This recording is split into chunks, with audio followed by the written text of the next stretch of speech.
Welcome to 5 and 5 with Miller and Mango, your go-to source for all things finance with a twist of culture infused into every episode. Join your hosts, seasoned financial professional Miller and marketing maverick Mango, as they discuss 5 of the latest market and cultural trends and help you instill common sense into the ever-changing landscape of finance, all within 5 minutes. It's time to dive into the numbers, unravel market mysteries, and discover the strategies that matter. Welcome to 5 and 5 with Miller and Mango.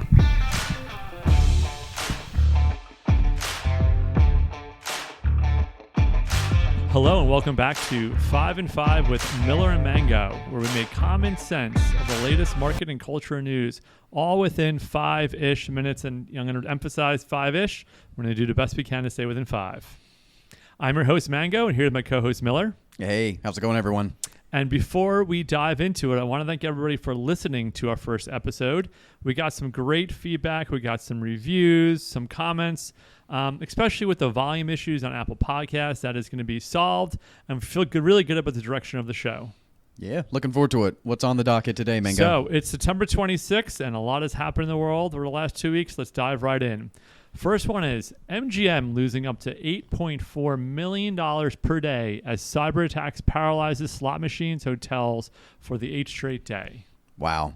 Aside from the money, it's reminded me about how much of our lives are dependent on technology and just electricity in general. So it's not just the casino aspects at the MGM. It's the hotel rooms. It's the restaurants. It's everything that needs key card access. They have a lot of trouble going on right now just from one hacking group. It's kind of scary to see how much of your business is really suspect to those kinds of things out there. What do you think? It's all attached. I mean, today I literally got hacked on Walmart. Yeah. We have people in town that their key cards were hacked, so they can't even get in using a key card. It's all around us. It's just going to get worse with people having more access to technology to enable to do it, but also hopefully prevent people from doing it as well. Absolutely. That highlights the importance of trying to protect your identity and your own, digital footprint as best as you can. So programs like LifeLock, a lot of credit card providers will now offer identity protection. So if big companies like the MGM and their subsidiaries can get hacked, so can you. It's important to try to protect yourself as much as you can. Always look at your statement. That's right. Number 2, this has been in the news for a while now. United Auto Workers threatened to expand targeted strike if there's no substantial progress. Where are we with this? Can I buy a car? Are there going to be cars made? Is this the next writer strike? It's not just where the auto industry is, it's impacting a lot of the other industries and businesses around the auto industry, right? So not just, the car companies themselves, but the steel that goes into cars, the other parts or suppliers who make the parts. It's really having an impact on them too, not just, the big 3, I think is how they're called. Is there an end in sight? We'll see. Biden and a lot of the federal side government agents have gotten involved. So we'll see if that worsens things, or maybe they can figure out how to all come to the table and resolve the dispute that's carried on for longer than I think they bargained for, each side, that is. Yeah, we'll be watching for sure. Mm-hmm. Another topic that is at the heart, I think, of what we do here at TradeWinds is financial literacy. And I just read this article recently that there are some financial literacy requirements become law in Nevada, free classes compliant.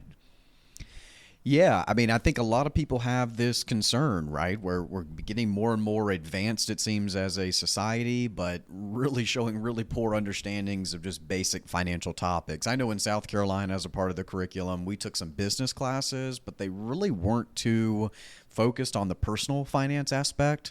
So a lot of people complain, right? I had to learn calculus and, random dates in history, but I never learned what a tax return is or what a credit score is, those types of things. So we'll see if Nevada can actually put it together and make it meaningful for its participants. Yeah, those are one of those just basic life lessons you should be learning at a much younger age that is not being taught within the school systems or areas, and people need to go be educated. Yeah. No, it's one of those things, if you aren't taught it, then it just really falls off the cliff, becomes right? a bad habit. Yeah, and bad habits are hard to break, as they say. Now, I'm not sure if Bad Habit is a good segue because I'm not sure if she actually sings this song. It's a Lady Gaga song, but something that has been most recently, you like that transition? Love it. Is Taylor Swift roots for Travis Kelce alongside Donna Kelce at the most recent Kansas City Chiefs game.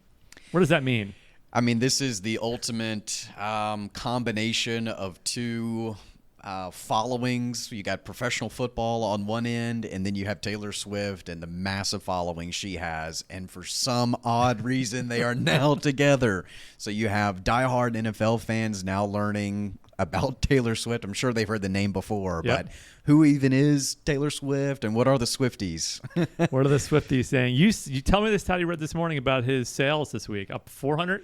500%? It's something insane. So, yeah, his jersey sales are up, I think 400% is what ESPN reported today. So maybe it's a business move out of both of them. So I will go to my marketing days and say I think this is all a business move from the Kelce world. I feel like between the podcast, the Kelce show, the amount of exposure they're getting on commercials, I feel, I don't know, and Swifties don't kill me, that this is all being set up as a marketing ploy to get people to buy into all the stuff that Kelce's are selling right now. Yeah, it seems like the Kelce's are the one in the position to really climb the ladder. Taylor Swift has a commanding audience that follow her no matter what platform she's on, what album's being released, what she's going through in life. So it sounds like the Kelce's are in the perfect position to benefit. Now, will it translate to the football field? We'll see. We shall see. And our last and favorite subject, explain to me like a fourth grader.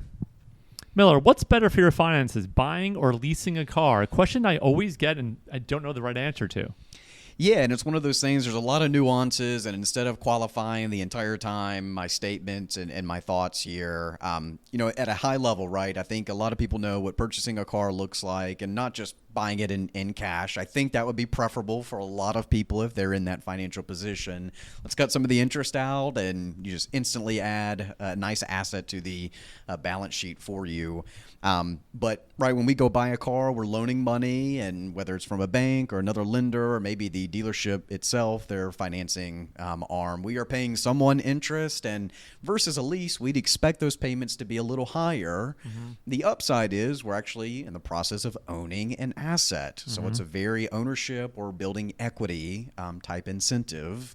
This is really a night and day difference with leasing. And I was telling you before as we were preparing, Mango, like replace the word lease with rent. Yeah. I think that's a much easier concept to understand, right? We're essentially renting a car. The payments may be lower, but we're never going to own the car, which could be an upside for some people who do not want to own a car, maybe some business owners that are looking to transfer that risk of owning a vehicle and all of the costs that naturally get added up in the ownership of something. I'm an equity-minded guy. I like owning things. I've never had a car payment before, knock on wood. I don't want one. But leasing, I think, is pretty narrow in what the upside looks like. So unless you're really looking to keep up with the Joneses each and every year and you have to be in the newest model every couple years, I'm a big fan of owning the asset outright. It's funny because I do think there are people that will fundamentally just lease versus own. I wonder if there's a correlation to how they look at finances or if they're spenders versus savers as well. I don't know. Good point. Yeah, when I was doing just some pre-research ahead of time, it was, is this something from a cash flow perspective? Can you afford to buy a car and pay the insurance and taxes and the other costs associated with actually owning the vehicle versus leasing, which tends to be cheaper on a month-to-month basis, but we're putting money into something that will ultimately never be ours. Yeah. So, I guess to each their own. There's no right or wrong answer, but at least you give them some things to think about. Definitely. Yeah, I mean, some instances, one works better than the other. Ultimately, I'll throw the TradeWinds aspect in here. These are conversations we have often, whether it's, large-scale big decisions or something like a car purchase or even maybe seemingly more simple concepts. Those are conversations we have with you. Are exciting to have. Yeah. Well, that's a wrap for episode 2 of 5 and 5. I think we went a little over 5 minutes, which I think is fine. We hope you enjoyed our deep dive into the financial world and gained some valuable insights to help you make informed decisions.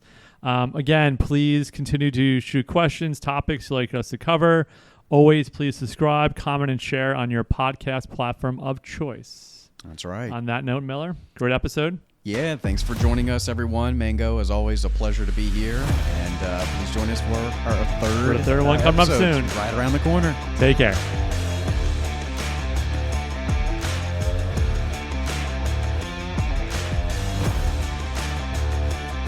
TradeWinds LLC is an investment advisory firm that is registered with the Securities Exchange Commission.